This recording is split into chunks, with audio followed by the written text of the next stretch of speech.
case briefs, and so much more.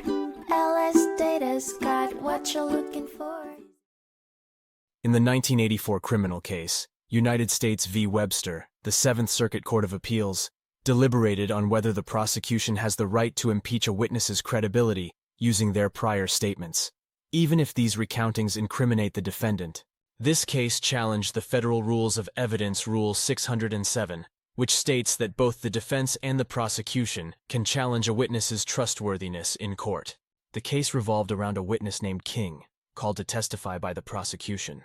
King's evidence could potentially exonerate the defendant, Webster. Nevertheless, the prosecution found a loophole. They introduced to the court prior statements made by King to the FBI that implicated Webster. Typically, these statements would be classified as inadmissible hearsay evidence, circumventing the standard rule of law. However, on this occasion, the court permitted these statements as a means to challenge the credibility of King.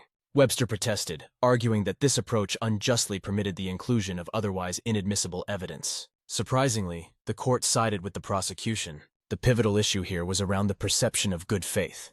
The court upheld that the prosecutors had operated in good faith when they brought witness King to the stand, thus allowing them to bring in his prior inconsistent statements as evidence. They reasoned that insisting upon an element of surprise or harm to the government as a precondition of this right would be impractical and unjust. Webster, left with no other recourse, was convicted and received a 9-year prison sentence. Despite his objections, the court affirmed their decision to uphold the controversial good faith standard, stipulating that it allows the government the latitude to invite witnesses, likely to offer helpful evidence, even sometimes overwriting the accusatory statements.